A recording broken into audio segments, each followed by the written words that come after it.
Whoa.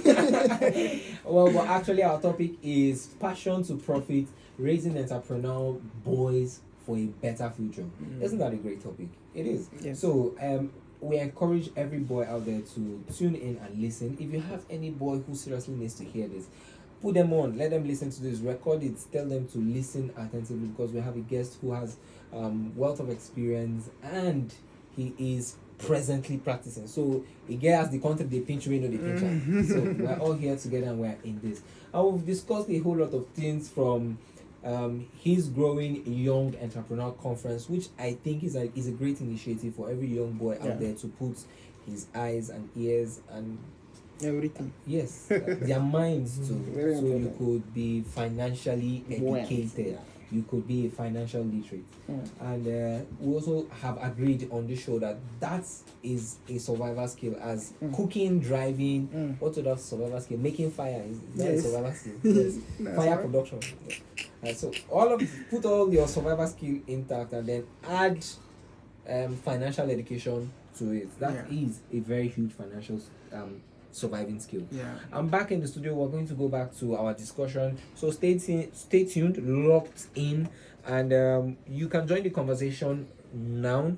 The number to call is 09038808883 to be part of the show. Give us a call and we're here to hear your contribution, your question, and any other thing, an experience you'd like to share, and it'll go a long way to one boy listening to you out there.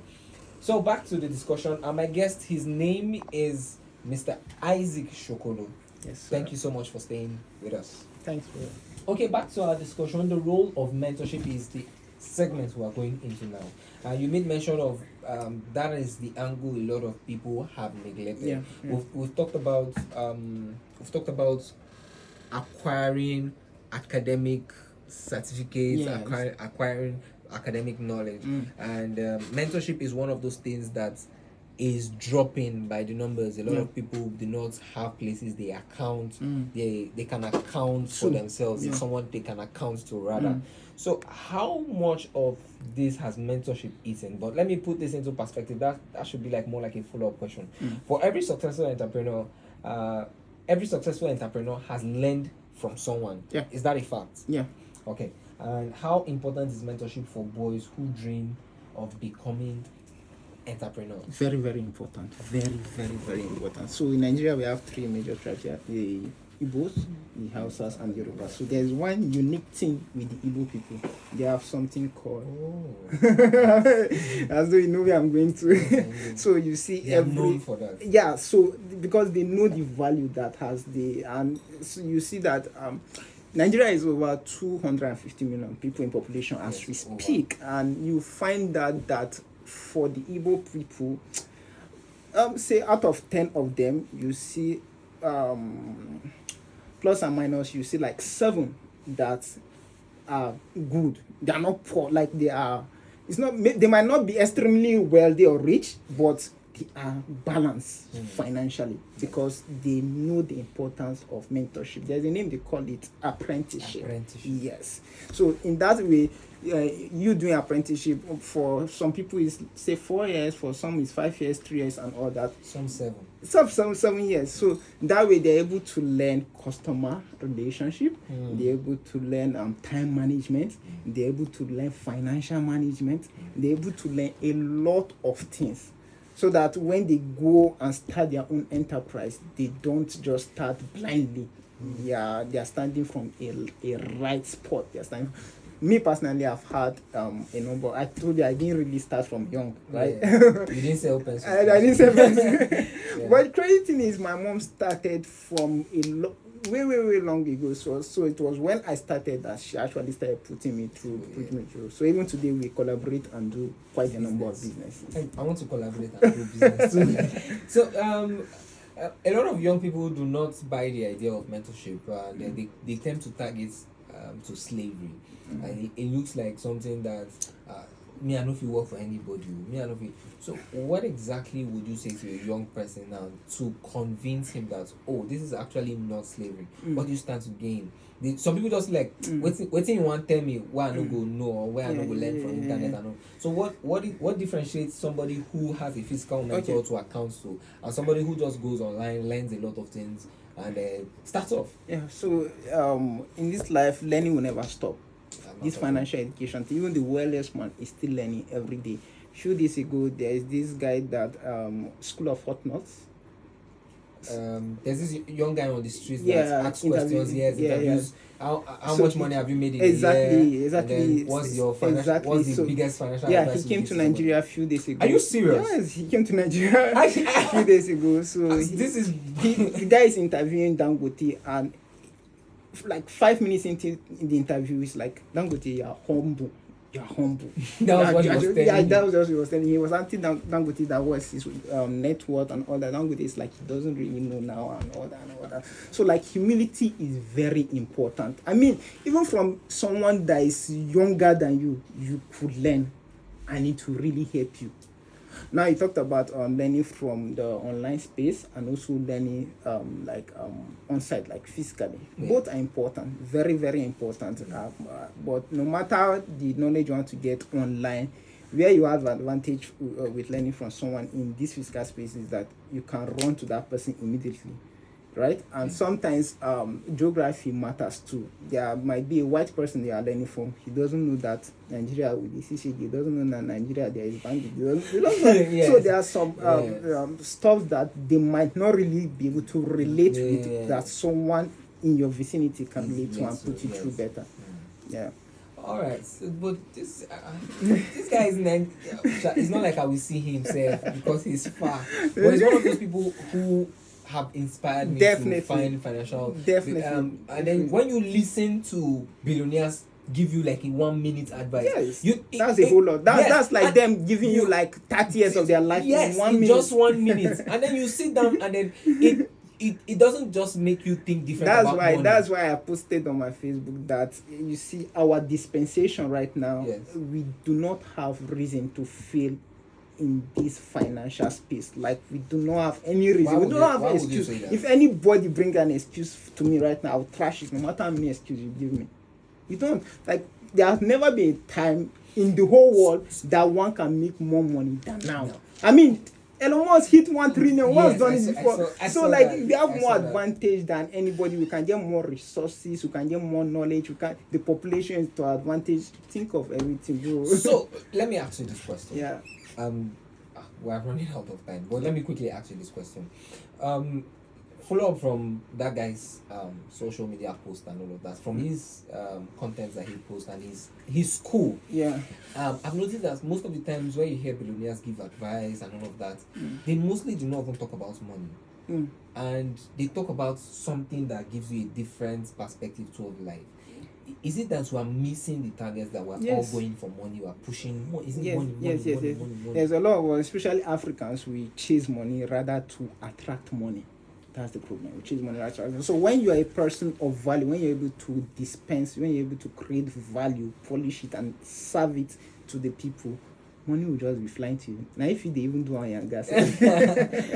All right, so talking about money, and this segment is money and character. That's what it's like. Wow. So can entrepreneurship succeed without integrity?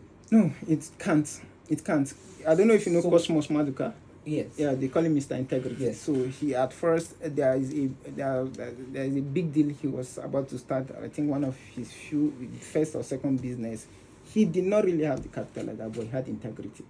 So you hear about people starting business without literal cash, liquid capital. What they have? Integrity. When you have integrity, you can be like a middleman to do big enterprise. Yes, I heard somebody talk about integrity and he described this, that if Dangote was to come into his he was a car dealer. If Dangote was to come into his show space, and then to tell him, oh, please give me a G-Wagon. By next week I will pay you back. Definitely. And all of that is because of the 100. Yes, because of his track record. Yes. Of, Dangote is worth this price and he can give this amount of money. Yeah. But if another person, I don't know you, from nowhere. You want to carry money now.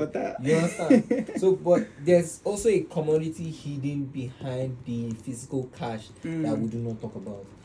I would want us to dive deep into that segment. But let me just ask you one more question before we come into our rapid fire segment. So, when it comes to money and character, is that a thing for? Is it that the way you handle money or the way you handle relationships when it comes to money and character? So, which of it is it? Is it the relationship you have with money or the relationship you have with people? It's the relationship we have with people. Money can take you up, but character will sustain you. There are some people, because of certain opportunities, they have privileges. They're able to use money to reach certain heights and all that. But when you don't have a good character, in no time you fall down. What would you describe as a relationship with money, and then as a relationship with people? Because we can say relationship with people like, oh, that's something I know now, I'm a guy. I know. So I know there are some people who know you have your contacts, but have never benefited from your knowledge and all of that. So what exactly are we talking about? Relationship with money and then relationship with people. For me, relationship with people is seeking to share value mutually from that person. Okay, and for it not to be it can one-sided. Yes, I think in biology talk about symbiotic all that. So you want to have a relationship with that person, not just to be parasitic, not to just drain value, but also to act. And that's actually the importance. Okay, we've left mentorship, but that's one thing that can help every young person, even in doing mentorship, right? So you can have a mentor that is teaching for free and all that, but because he's not collecting money from you doesn't mean that you two should not contribute to the person in one way or the other. So for me, that's how relationship with people is. One is supposed to know how to be able to add value to that person, in which that if you are not around the person, if you are absent from the person, that person will be like, where is this person? Where is that person?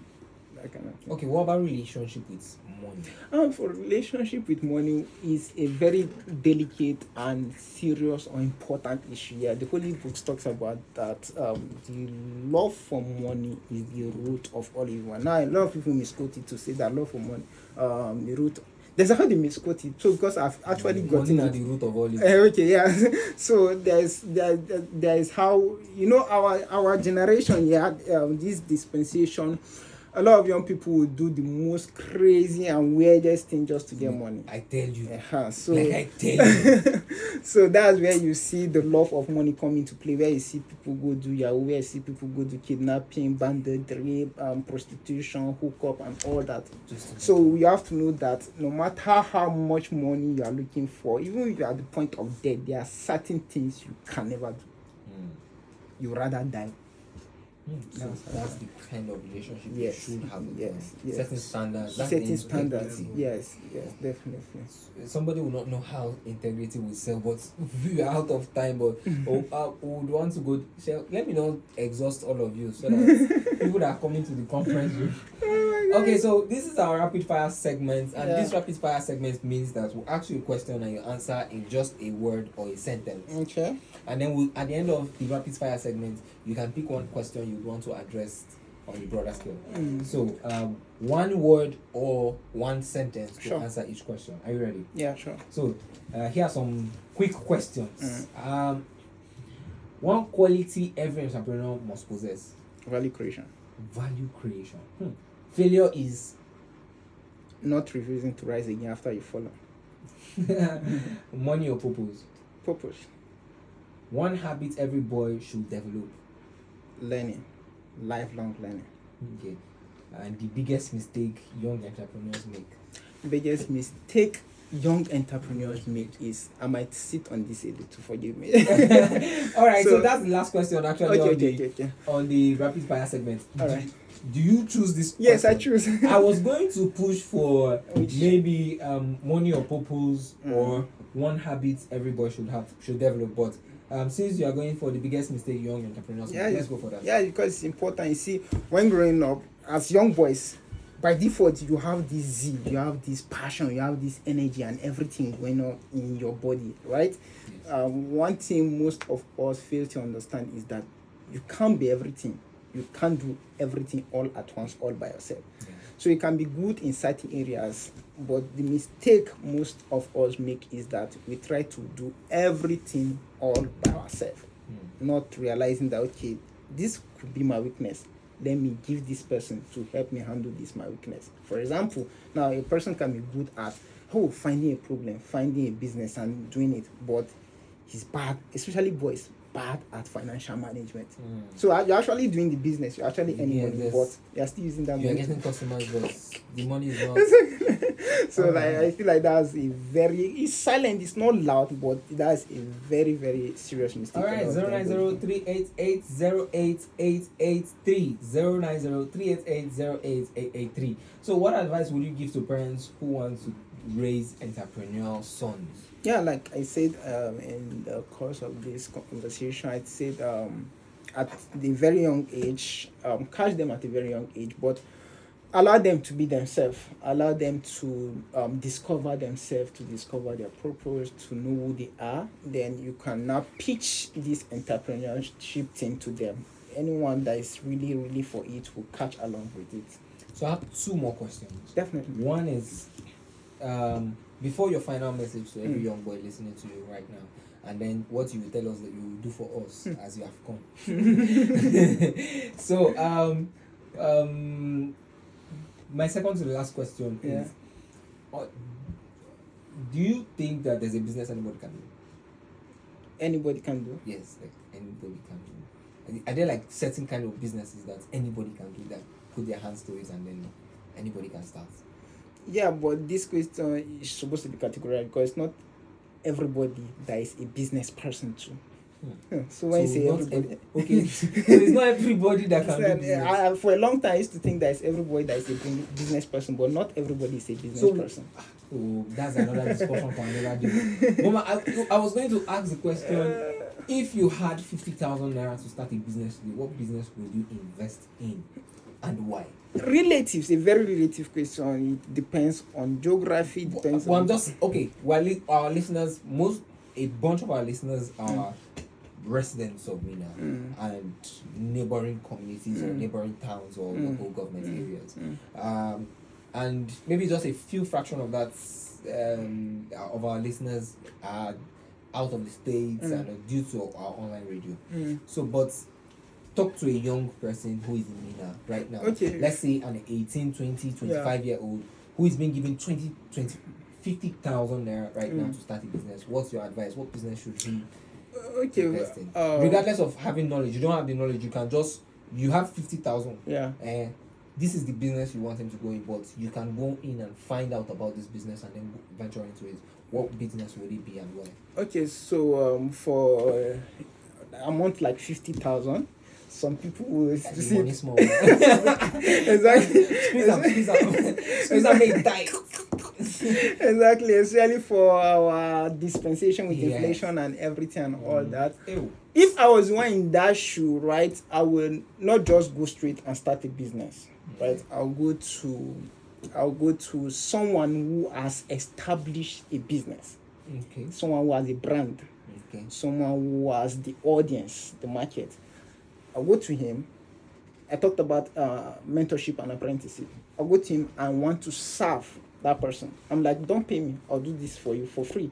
Now, in the process of doing that, there is no way that person might not be lacking in one thing that is not selling. There must be something that will be missing in that person's space or market. Yeah. That's where you can now come in and be able to sell. As you're talking about, my head is just trying to. It took me to two books as you're talking. The Alchemist, where the guy, when he was serving under a master that has shiny glasses, he cleans them every morning. And then how Robert Kiyosaki started business with his friend. Yeah. Under the mentorship of his friend's father, that's his rich dad. And poor dad, rich dad. Yes, so rich dad, poor dad. When he started working for free. Yeah.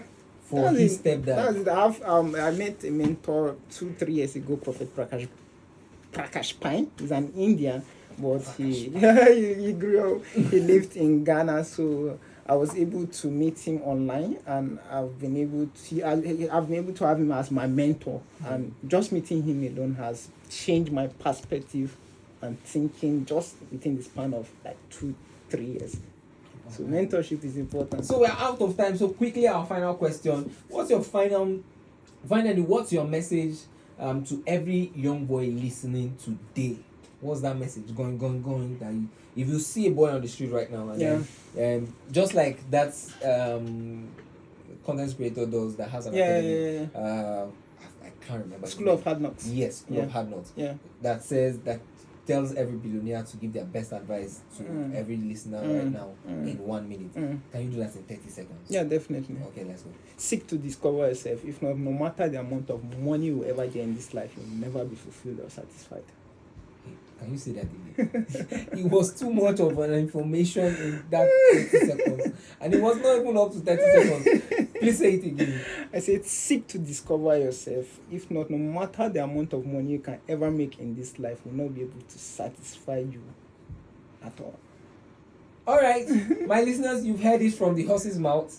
And we're grateful to have you in the studio. Thank you so much for being here today. Sure.